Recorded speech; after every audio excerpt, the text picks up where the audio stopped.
Hello and welcome, elegant listeners, to Go, my favorite sports team. It's me, the master of sports, the one with the know-how, Tyler Scheid here. You're wondering, where's Mark? Why am I not saying hi to Mark? Well, Mark's not here today. Mark is too busy for the podcast. It's really sad. But you know what? We got an upgrade. We got a man who's worked in the industry himself, a hockey aficionado, soccer player extraordinaire, athlete his whole life, and young blood, JPW. Oh, wow, what an intro. Thank you. I don't know about the young part. My back keeps getting thrown out, so I'm starting to feel the age, as it creeps up, but... You need to stop throwing it back, man. That's a problem. Dude, it's my biggest problem. I can't stop, man. Oh, gosh. So JP is a good friend of mine.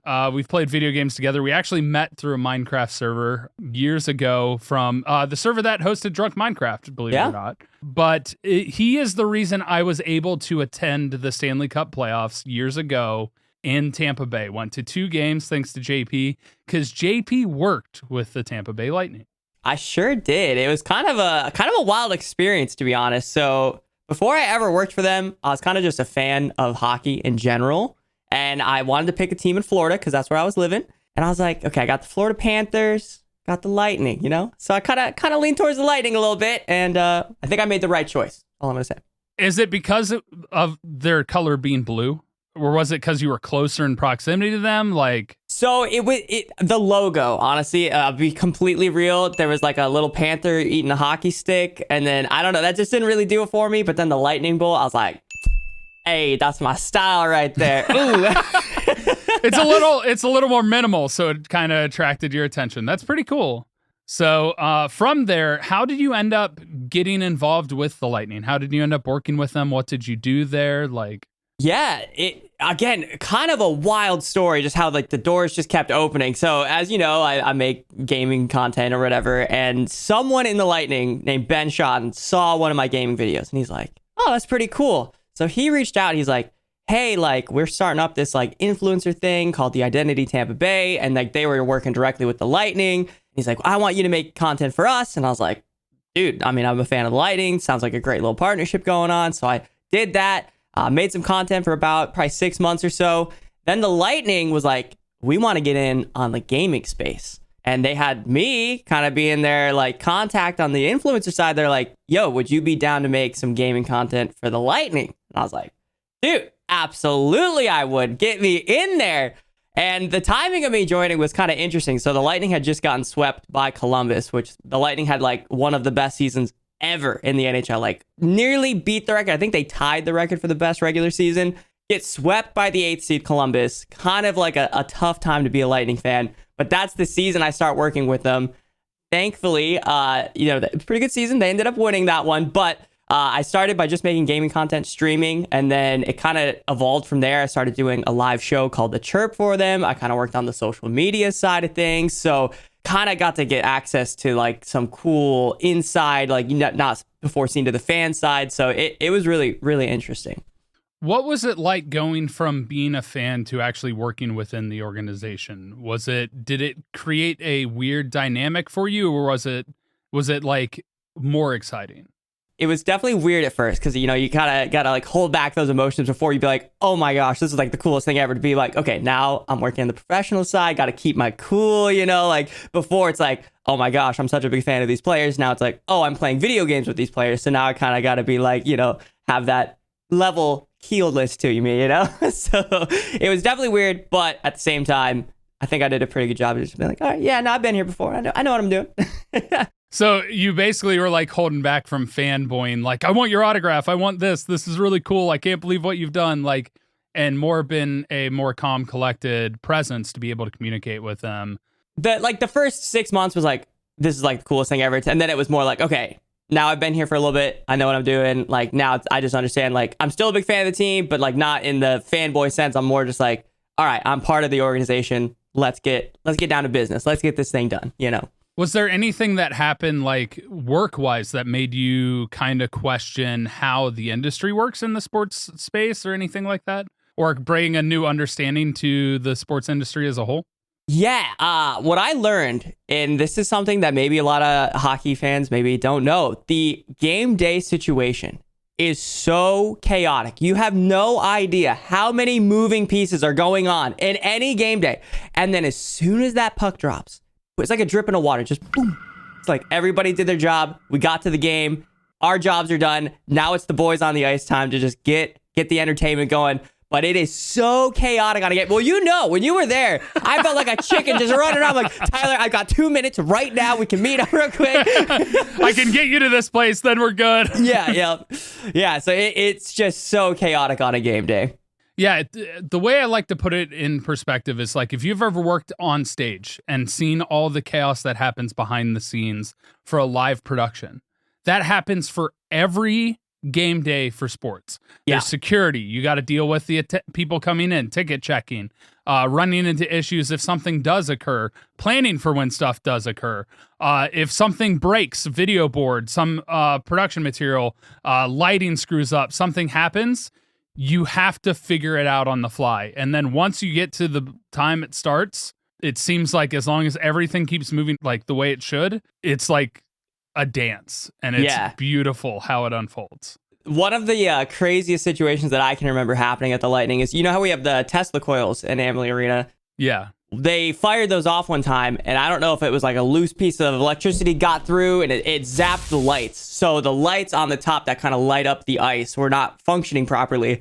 So during the national anthem, they started flickering like crazy. And I was like, oh no. So I don't know how they got it done. Like props to whatever team had to go up and fix that really quick. But they got that working in like 20 minutes before the game started. So it was pretty crazy.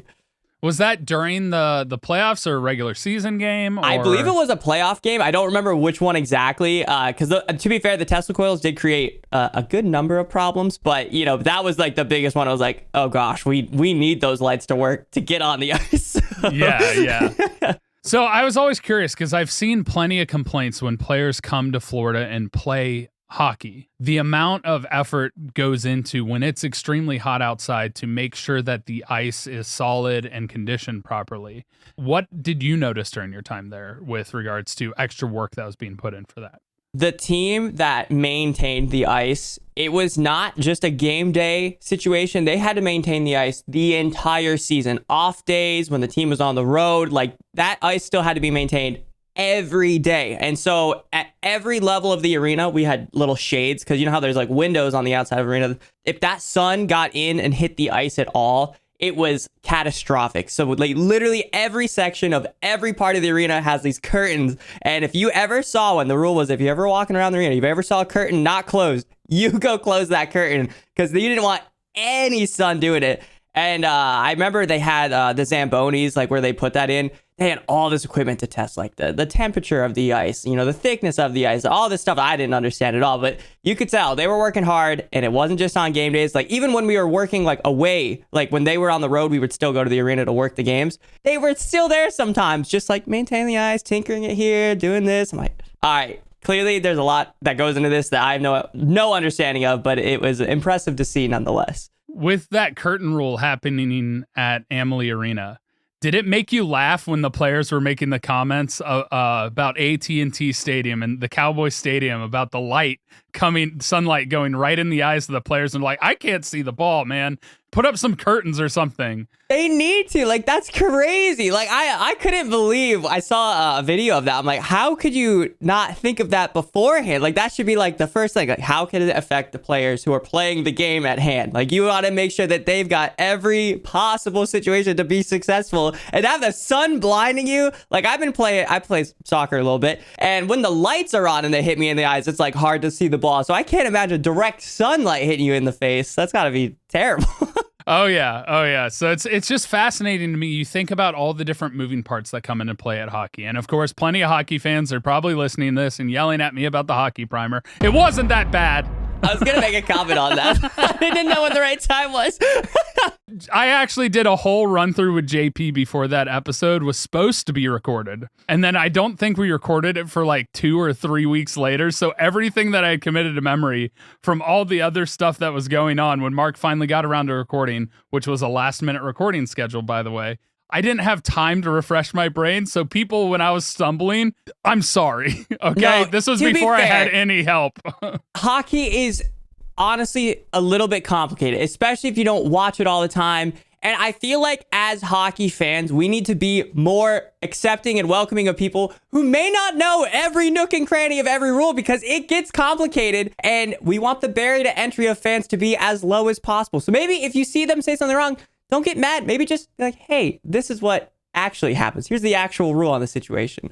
I understand why they were mad at me, because I'm supposed to be the expert and I'm supposed to be the one that's passing along the information to Mark. So I understand it. But it was one of those situations where I was like, even after I learned more and paid attention more, I look back at that hockey primer and I'm like, it really isn't that bad. You're just mad because I misspoke on a couple different words with regards to the goalie box and then the lines behind the goalie. And then offsides. Offsides, I thought I got pretty well. It's about the puck passing before a skater is fully past the line. That's how you avoid offsides. If the skater gets fully past that line before the puck crosses, that's offsides in hockey. Yeah, no, yeah, and then, yeah. So there's obviously sub rules to every one of these rules. So like if a player touches up before they touch the puck, I know that just happened in one of the finals. So yeah, there's a lot to it. So honestly, I thought it wasn't. I don't think you did hockey an injustice by any sort of means. I felt like it created a great conversation, and you know what, hockey, you've gotten more attention than any other sport because of that. That's right. Go hockey primer. It's so infamous. But you haven't always been just a hockey fan. I mean, you've never played hockey as far as I know, right? Literally not once, which is why it was so funny I ended up working in the sport. Yeah, that's crazy. That's crazy. But that doesn't mean you haven't been an athlete. I mean, when we first started talking through Minecraft and stuff, we kind of bonded over sports. You were talking about soccer, which I unfortunately don't know as much about, especially with all the different leagues that exist around the world, with all the different rules each league has with regard to numerous different things.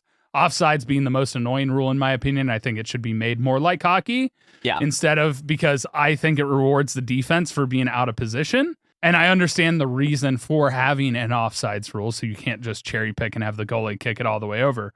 But if you did something where there's a line and at that point the defender's got to be like, oh crap, I need to be in better position, I think that'd make it more exciting than, defender's way forward, I'm behind him before the ball got kicked to me. I guess that's a penalty.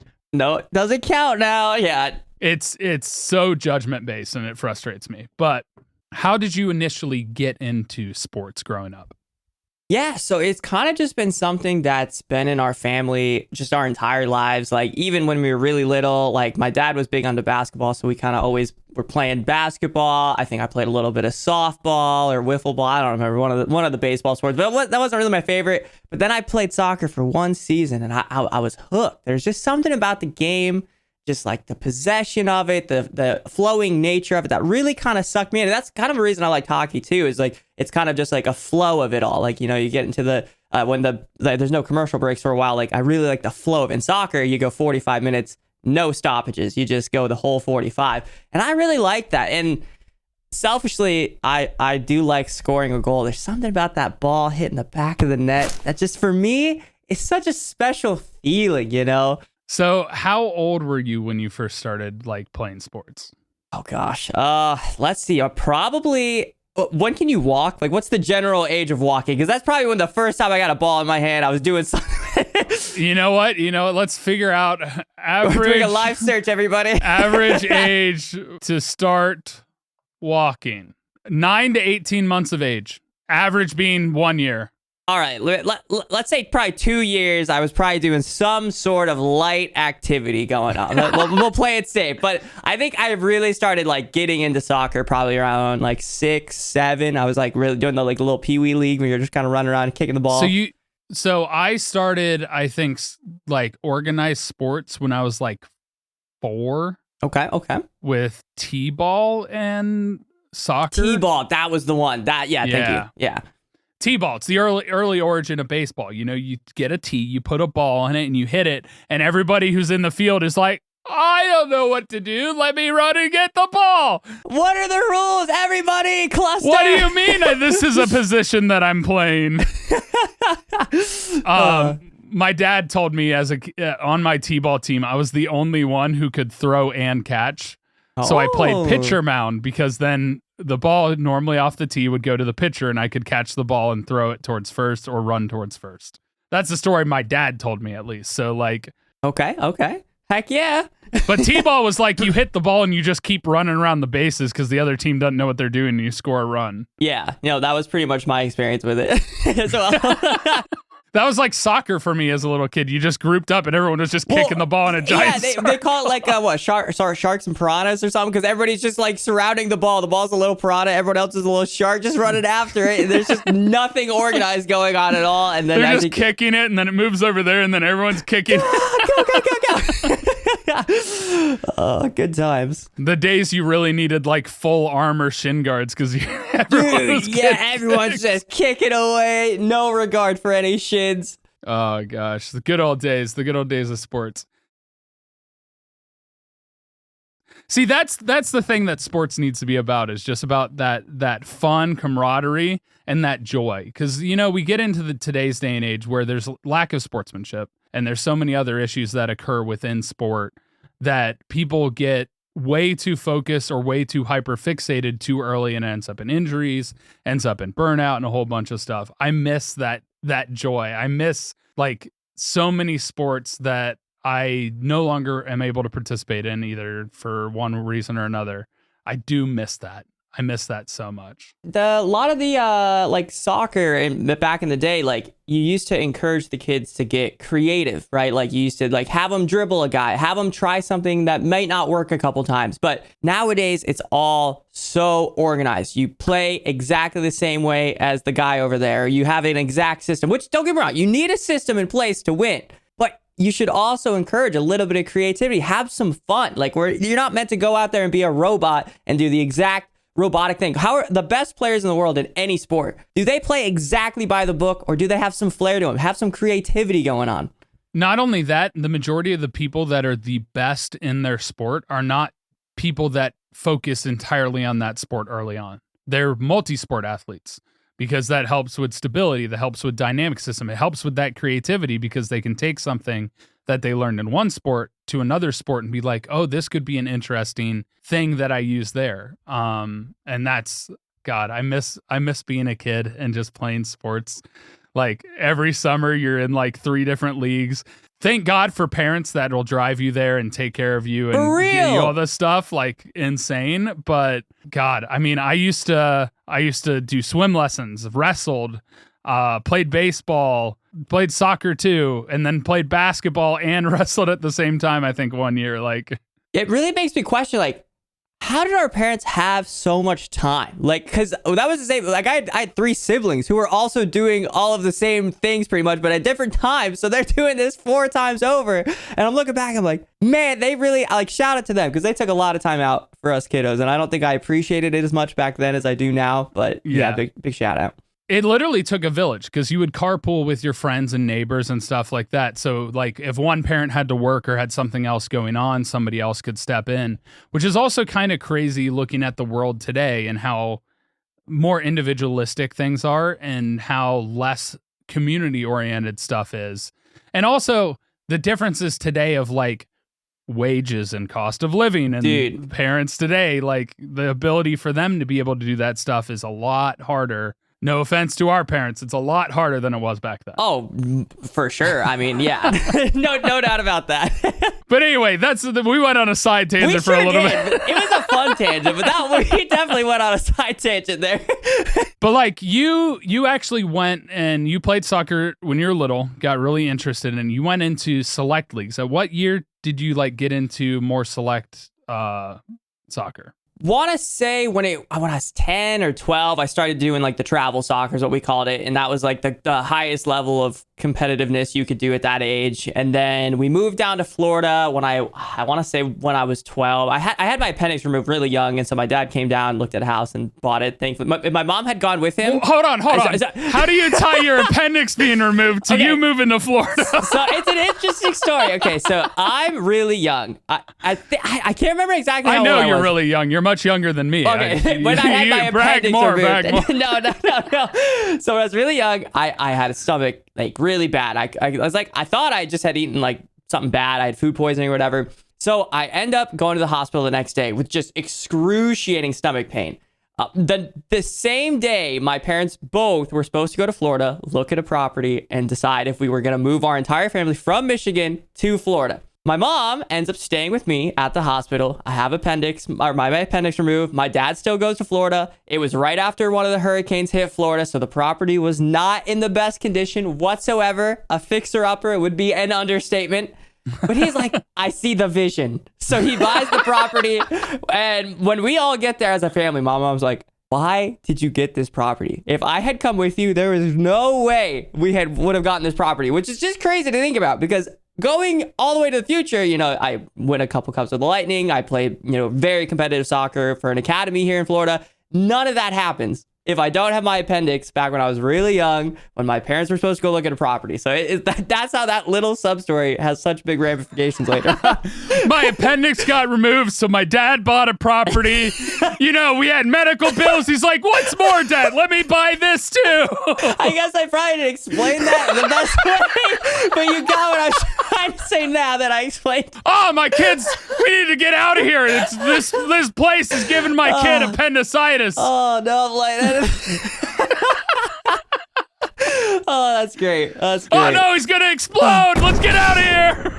I did make it nearly 24 hours with my appendix trying to come out of me. So I did pretty good, all things considered, as a wee little tyke. So, you know, with the phrasing, your appendix trying to come out of you makes it think it's a parasite or a baby like alien, just like... It felt like it. You know what? It was making me mad when I'm a little kid, right? And everybody keeps coming at me. Can you jump? Can you jump? Because if you have appendix or appendicitis, apparently that's the question you ask. And physically, yes, I could have jumped, but there was no part of me that wanted to jump. So I was like, no, I don't want to jump. Yes, I could. Wait, hold on. I need to test myself for appendicitis real quick. Yeah. All right, everybody stand up. Let's go. All right, guys, I'm good. I'm good this time. I don't have it in me, so I'm good. You didn't have a resurgence. We're clear. Everything's safe. Yes, it didn't come back. Get in. But yeah, so they kept asking me that. I'm like, yeah, I mean, technically I could. I don't want to, though. So they ended up doing some tests, and yeah, you got appendicitis. And apparently I was the youngest one at that hospital to ever have appendicitis. So far. Well, yeah, I guess it was however many years ago. So there probably is someone younger now. A little baby comes out with appendicitis. You're 3 seconds born. New record. Beat that overseas. Yeah. Florida man, get him out of here. That sounds very Florida, though, to have to try and beat a record just for the hell of it. You know, it does. It does sound very Florida. But how did we get there? Yeah, how did we? Where were we at? We were talking about how you got into travel soccer, and then you were talking about Yeah. So I do end up going to Florida. I'm still playing travel soccer, and the team I was ended up playing for, an international team called West Ham. They're a team in England. No idea why. I still to this day don't understand the partnership, but they were like, we want to start an academy in Florida. And for whatever reason, they chose my little city that I was in. And so my travel team, which to be fair, we were really good. I think we were like 5th or 6th in the state of Florida, ended up partnering up with West Ham. So I got kitted out with the West Ham gear. I got the bag, like the raincoat, like all of the above. They like hooked us up good. I got to meet some of the coaches for West Ham way back when. And I didn't ever make the team for the actual West Ham team. I broke my wrist, and then I kind of took a long break from soccer. But still, an amazing experience. Wouldn't trade it for the world. I think just to be like part of a group like that, you know, hang out with the guys and just, you know, be a team. Like there's something so special about that, especially in your like growing up years. And yeah, it was so unique. Yeah, you build bonds and friendships and stuff like that. Do you still have like that West Ham stuff? I do, actually. I don't have it in this room, but I still have my raincoat. I still wear it because it was so big on me as a child. So now it's like actually fits me. So it's like the perfect raincoat, man. That's awesome. So from going from soccer, did you play any other sports growing up? Not really. I was pretty much locked in on soccer. Like at school, I'd play like the pickup basketball or like whatever they were doing there, but nothing like organized, like actual competition. Like soccer was my one. I was like, I'm going all in. Actually, I ended up making my high school's first ever soccer team. Like they had a middle school team, but they never had a high school one. But I was like, if I get enough signatures, can you give us a team? And they're like, yes. And we went 1-8. But we won one game, and it was fantastic. You started and opened opportunities for future generations to be able to play soccer at the high school level at that school. That's true. Founding father right here. Let's go. Did you... So one of the things I found when I was growing up, my neighbors across the street were big soccer players. And every once in a while, they would get together and they'd play hacky sack in their driveway, and I'd come over and join them. I was never that good, but they'd let me, which was still insane to me. So with that family, I feel like I'm like an adopted child. They see me as family too. So like I just got invited to their youngest's wedding this October. Wow. Unfortunately, I won't be able to make it, but hey, it's still cool though. But yeah, did you find yourself like playing hacky sack? Was there like a hacky sack club in high school or anything too? Or no, I never actually played hacky sack, to be honest. I think we were all so locked in on soccer. We would like find little rocks and make little goals, and it didn't matter if it was a tennis ball, a soccer ball, basketball, or volleyball even. Like we would literally play soccer with any circular shape we could find. We would make a goal somewhere and we would just go at it. So I don't know. Maybe it's just a weird thing I was doing, but I was always like, let's play soccer. I feel like that's the nature of soccer, though. You look at the lesser developed countries and how, like, all across, like, pineapple fields, plantations, various other places, they find makeshift goals or build makeshift situations. I was just down in El Salvador not too long ago as a part of a charity thing with a charity called AmeriCares. Okay. And they show up for natural disasters, but they also build health clinics in less developed areas and provide healthcare for people that really don't have access to great healthcare to begin with. They also do that, by the way, in the U.S. They have free clinics in various parts that they support across the U.S. But I was down there, and one of the things we did is we met at a community event where it's a community outreach event with the clinic. They help teach them preventative care, which is huge, like brushing your teeth, washing your hands, things to be healthy about, like taking care of yourself and your physical well-being. And one of the main things that they did was play soccer. And, you know, they got donated like goals. They didn't have nets or anything, but we were playing soccer with 2 cones on the ground and a soccer ball. So like the thought of various areas where they put rocks down and kick around a tennis ball or heck, they probably kick around like old fruit for all we know. Yeah.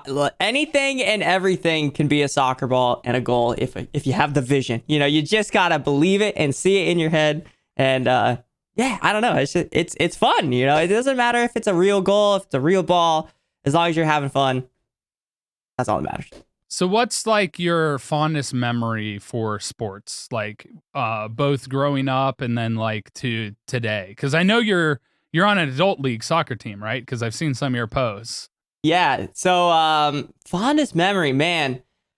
I'm trying to think. There's so many. I know we won the first year that West Ham and us were partnered. It was like this intense battle to get first place in our league. There was this team that they called themselves FC Barcelona. They weren't actually affiliated directly or anything.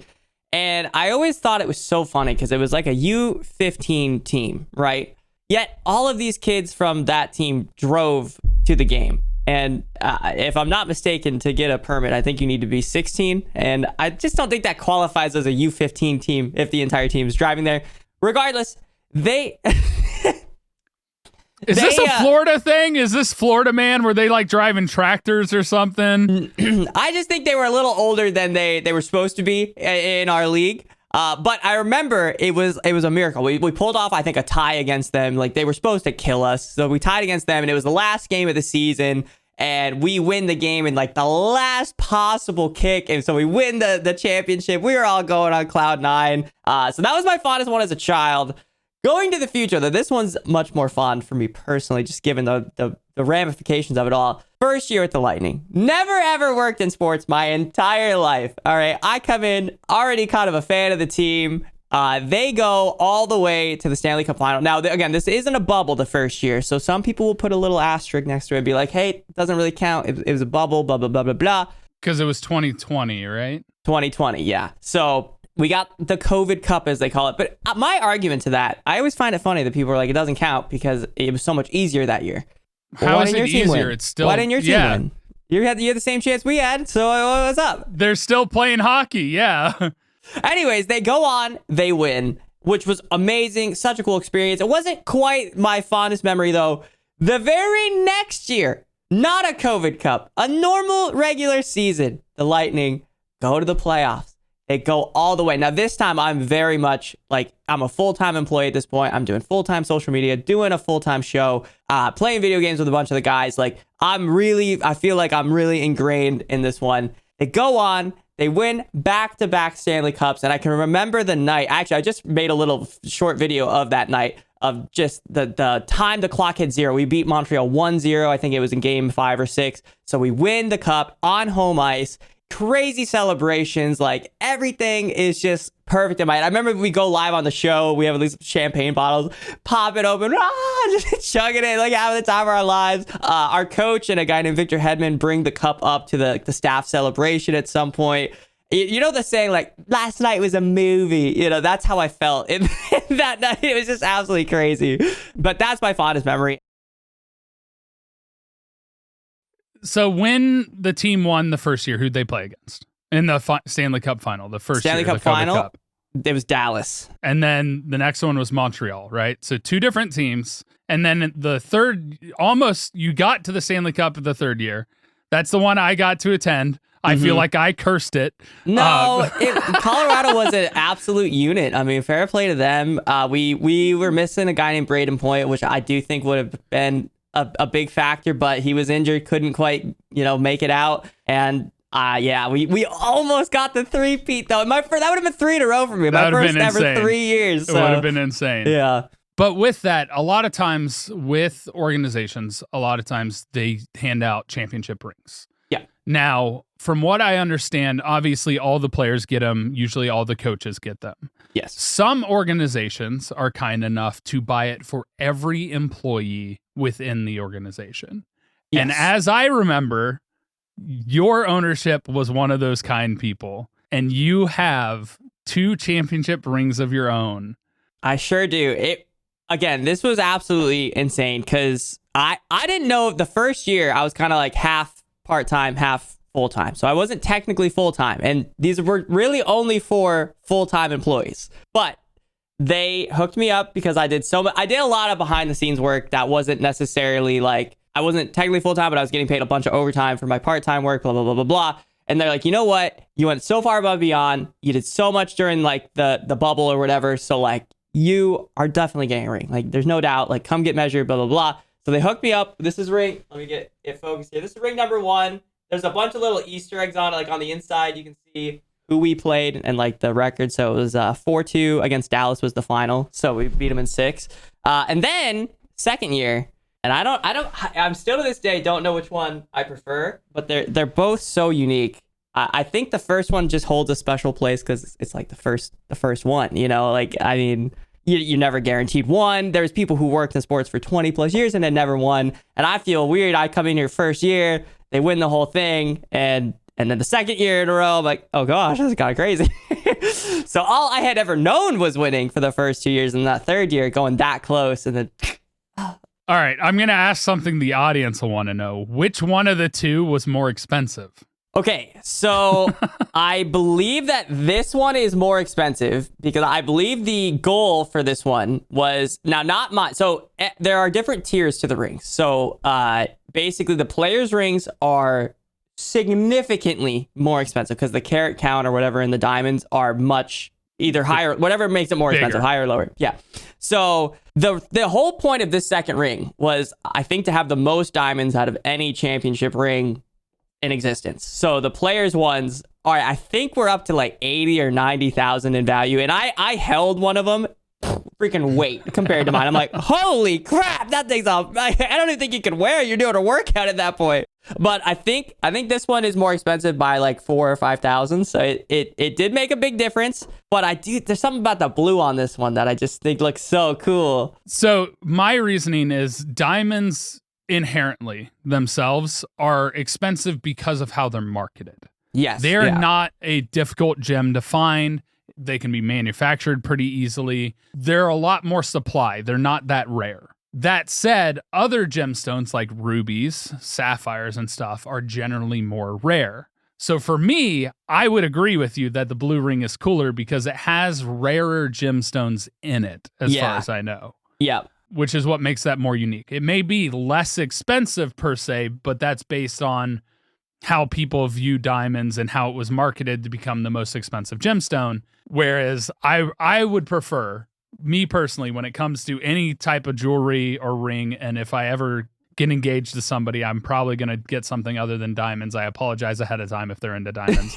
I'll probably get the ring that they want, but I'll also get something else because it's like, I'd rather have something that is more rare and more unique than something that's cookie cutter, this is a diamond, blah, blah, blah.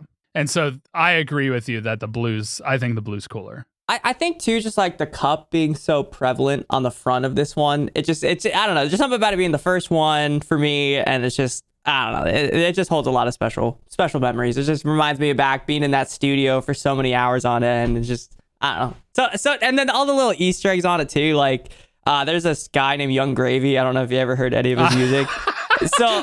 So my friend Stella, who does a crap ton of cosplay stuff. Fantastic. Shout out to Stella. She's phenomenal. She did the cosplay where Young Gravy was cosplaying Sonic. Oh, wow. Okay. Yeah. So That's awesome. I know who he is. Okay.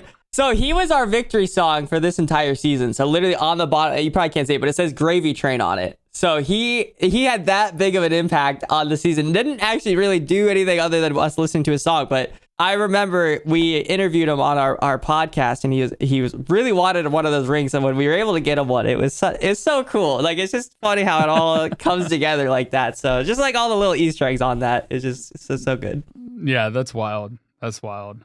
So, I mean, you've got memories as being an athlete. You have memories working within sport. What overall would you say that sport means to you? Like, what has sport given you, and why do you think sport should be prevalent in people's lives? I think the biggest thing sport has given me is community, honestly. Just the amount of great people I've met, the amount of great friends that I still talk to this day from the Lightning and from wherever. It's like, I don't know, like my life would have never crossed paths with them without, playing soccer or working in sports. So it's just kind of given me something that I wouldn't have had. Like, I'm actually not that social of a person, but when I'm playing soccer, I feel like that's kind of like the language I speak with that person, because we both love the game, we're both playing it, and it's easy to talk about that. Whereas if we didn't both have that in common, I don't know, it might be a little more awkward for me, because I just know that I really like that, I know they like that, and that's kind of our mutual ground until we get to know each other a little bit, and then you become great friends. So to me, I think community would be the overarching thing I think sports given me. Do you think that video games and sports and how you've kind of meshed both into your life in such a big way, have you found similarities? Have you found differences? Have you found something that's very alike to people that maybe didn't do sports and liked video games, that you could see them potentially liking sports if they gave it a shot? Yeah, I mean, I would say community is another great word for the gaming side of things too. Like, kind of the same thing, mutual ground. You get close to someone. But yeah, there obviously are big differences. In sports, it's generally highly competitive. You blah blah blah. Whereas gaming, you can have highly competitive games, but you can also have more of like chill, relax, fun spirited games. Which is funny because for me, sports, I'm all about competition. Whereas my video games, I'm all about, all right, let's have some fun. Like, let's just go out there, like party games or something silly. Uno, doesn't matter. Like, that's more my speed of a video game, because I'm kind of dialed in over there in soccer. Now I want to relax, have some fun. So there's correlations, but also I feel like there's two different sides of me. You get the competitive side over here, get the fun, lighthearted side of me over here. Do you find yourself playing sports video games at all? I haven't recently, just because I don't think I've had I haven't actually bought a sports video game in a while, so that's mainly the reason I've not played one. But when I was at the Lightning, I did play a lot of Chell. In fact, I can't even remember. I played it with probably 6 or 7 of the guys. Every one of them, rightfully so, chirped me because I was so bad at NHL. I was literally so bad. But they're like, you play video games and this is the performance you gave? I'm like, listen, I don't play this video game. But it was still a good time. Yeah, you should have brought him in and took him on in Fall Guys. I know, or Rocket League. Give me a chance or something. Oh, yeah, I forgot you played Rocket League. Rocket League hockey would have been so on par. That would have been really cool. It really would have. Dang. I don't know why this made me think of it. There's one really funny story I'd like to share on here, if you don't mind. Go for it. So, second year, the Lightning win. It's boat parade time, which I do believe the Lightning was the first ever team to do a boat parade for a championship celebration, but we're skipping to the second one. They did it the first year, but we're skipping to the second one. I'm on a boat with a player named Alex Kaloran and Eric Chernak, right? And we had a rule in the whole day that people were going to be throwing beers at us on the boats. So the rule was, if you catch it, you got to crack it open, neck it, chug it down, get it going. And I remember, I have a camera in my face, right? So I'm shooting, blah, blah, blah. I remember looking up at one point, and I just see like, where'd the sun go? No, it got covered by a beer. Boom! Right in the face, Tyler. And I catch it though. I felt like Spider-Man out there. Like, I get a black eye, but at least I caught the beer. And then everybody on the boat, it's just like it's almost like it's like I did something crazy. Everyone's like, look at me like, you gotta chug it now. I'm like, oh crap! So I'm cracking up. Black eye. Doesn't matter. Oh, it was so embarrassing. But honestly, I was impressed that I caught it still, but also like everybody just witnessed me getting absolutely clocked in the face by a friggin' beer. They didn't even try and protect you. It was coming right for you. You got other people on the boat. I was getting shot. Yeah. It was so funny. They set you up. They threw the beer. Dude, I'm telling you, there's some fishy business going on. No, I'm just kidding. But it was really funny. Wow. What a story. So I think it's obvious. I think this question is already somewhat answered, okay. But because it's the name of the podcast, yeah, I have to ask the question, what is or who is your favorite sports team? Okay, I'm going to give you 2 answers, one from hockey, one from soccer. All right. Number 1. Tampa Bay Lightning. Number 2. Tampa Bay Lightning. Number 2 for soccer, FC Barcelona, which is, I know if people watch soccer, they're like, wow, really hard choice you got there. Oh, pretty much always winning, blah, blah, blah. The colors, even back on Vox, okay, my Minecraft skin way back then, Barcelona jersey, just something about them. I remember the first game I ever watched for them. They got knocked out of the Champions League by Inter Milan. It was a very close game. It was a very good battle. But there's something about the way they came back in that game. They tied it up, but I think they lost on aggregate. And I just remember I was hooked. I was hooked ever since then. And so I never looked back. We've had some ups. We've had some downs. But, you know, they're back on the up. All right. We're back. We got a young star named Yamal. He's coming up. He's gonna be huge for Barcelona. And yeah, so those are my 2 teams. Is that why there's a Messi jersey behind you in those colors? There's a really good story behind this as well. Okay, I want to hear that story then. Okay, all right, so yeah. I went to Spain, okay, at one point to explicitly see Messi play. He was my favorite player in Barcelona. And so we happenstance, didn't know this. We were staying at the same hotel in Barcelona that the players stay at the night before the games. So I don't know why they all stay at a hotel in Barcelona. You'd think they would just stay at their homes and go to the arena. Not how they do it in Barcelona. They all stay at the same hotel the night before. And so we get in and we learn that they're staying at the same hotel. I am tired. I am sleep deprived, but I know that they're staying there. And so they make these lines and we don't know exactly what time they're coming in. I wait 2 hours standing in this line. It's not like a line. Like, sorry, I should say it's like there's roped off the area that they're going to walk. It's like both sides of the hallway. Exactly. Yeah. So I'm at the front of this thing, holding out my jersey. And fun fact, my first ever video on my YouTube channel is a vertical video of Messi giving like a half wave, kind of one of these to me, like just kind of like that. And so I'm waiting in this line. I got a permanent marker, my jersey. It's that one right there. 2 players sign my jersey, Dani Alves, Jordi Alba. The next day at the game versus AC Milan, Dani Alves and Jordi Alba, both score a goal. They're defenders. The odds of that happening are like none. So it was pretty crazy. So anyways, that's my fun story about how I got this jersey signed, and they both scored. Some say I was a good luck charm for sports in general because that happened. So they ended up qualifying, going on to the next round.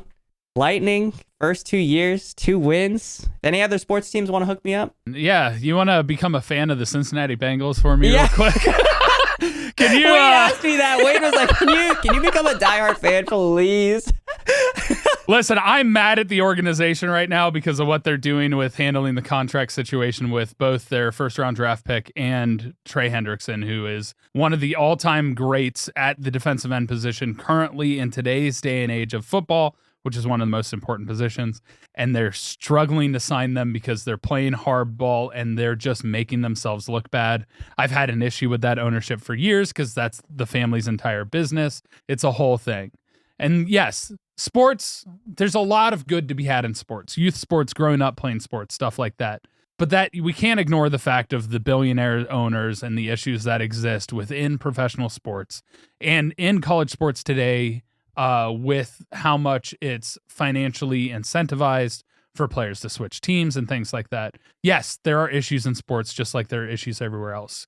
Yep. But sports have also been an avenue for a lot of good for a lot of people, and have been an avenue especially for positive movement and civil rights changes and rights movements for both men, women, and various minorities all across the globe.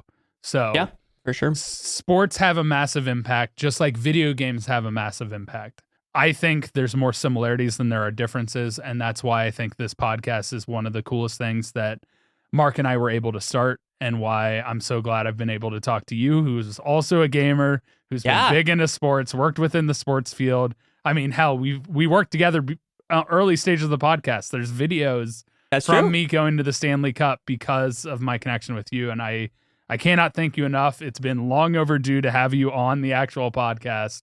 So thank you for making the time today, and this has been a fantastic conversation. So yeah, it has been great. I love all the different tangents we've gone on. So thank you so much for having me. It's been a pleasure. Thank you everybody who watches this. I appreciate you guys as well. It's been a blast, and I've been excited to come up here and kind of tell my sports stories. You know, I feel like I've had them in a vault, and then now I get to tell the world of all the cool little different things that have happened. So thanks for letting me get those out there.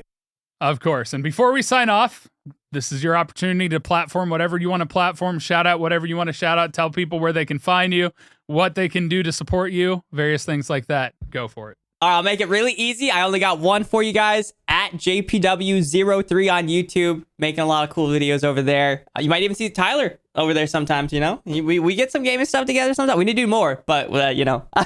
Not only that, we do some in-person stuff. We need to do more of that. So hopefully we'll be doing some of that later this year. Hopefully. Fingers crossed. Stay tuned. Yeah. Well, thank you so much for listening. Thank you so much for watching.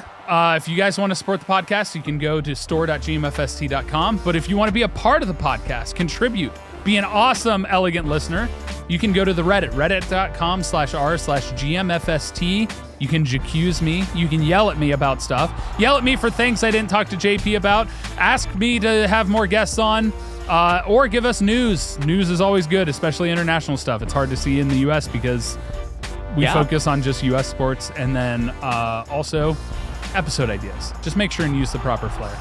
Also, if you have any questions that you want to ask, maybe I'll go take a little peruse over there. Maybe I'll give some answers. So yeah. Look at that. First guest is going to come and look at your comments. Get to working. Yeah. Feel free to ask anything. All right. You got this. Go check it out. All right. Thanks, everyone. Bye.